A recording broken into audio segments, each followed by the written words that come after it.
This to me feels very, very different this time around.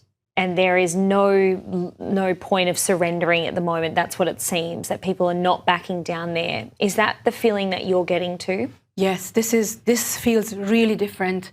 In the past, there have been uprisings, and they did the same thing. Shut off internet, kill loads of people, and we in the West watch and condemn and say nice words.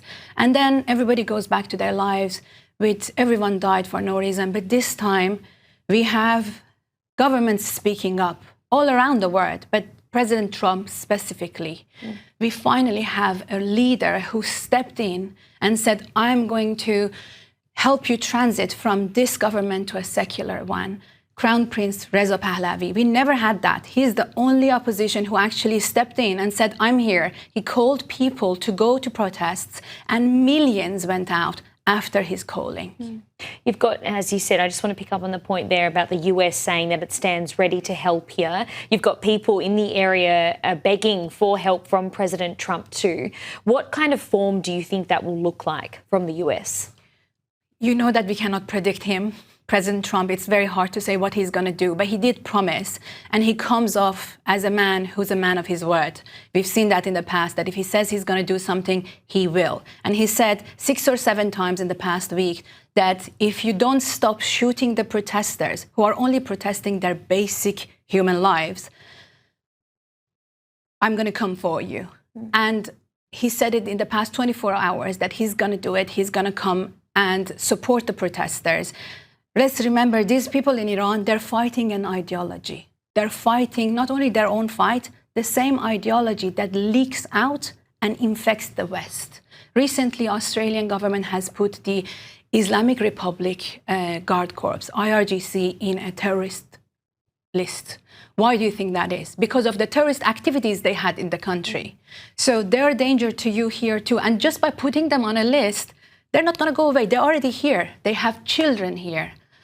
So by putting them on a list, they're not going to go away. So help the people of Iran fight the good fight, get rid of this barbaric regime so we can all live in peace. Minoo, how do you see the next weeks playing out? So you see the only solution to this, or regime falling and regime change, as the US intervening. Is that correct?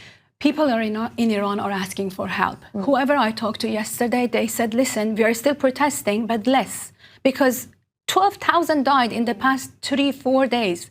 Where else have you heard that happening from the same government that's holding those people hostage with no internet?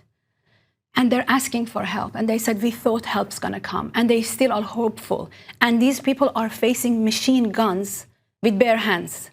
They're not going to win without us helping them. And it's to our best interest, too, to help them. There's talk of Reza Pahlavi, and I'm hoping I'm pronouncing that correctly, who's offered to help lead the country's transition if the regime falls. Now, he, of course, is the son of Iran's last Shah. What's your thoughts on this? A lot of people are calling and chanting his name in the streets, I understand. Can I get your response to that? I would only follow what my people are calling in the streets. I don't get a say in it, and they're calling his name. And to the people who oppose that, especially people who don't live in Iran, who are not fighting our fight, who are not Iranians, I would say, please go pay attention to whatever you were paying attention till now, because you didn't care when we were getting slaughtered. Now suddenly you came out thinking that you are going to have a voice telling the world that Iran doesn't want the US to intervene. Iran doesn't want a monarchy. It's not about monarchy. It's about a leader who can transit us, help us transit from this government to another. And he is the only choice. No one else has stepped up. Show me one more opposition that has come through and said, you know what, I'm going to help, I'm going to be there. There's no one else.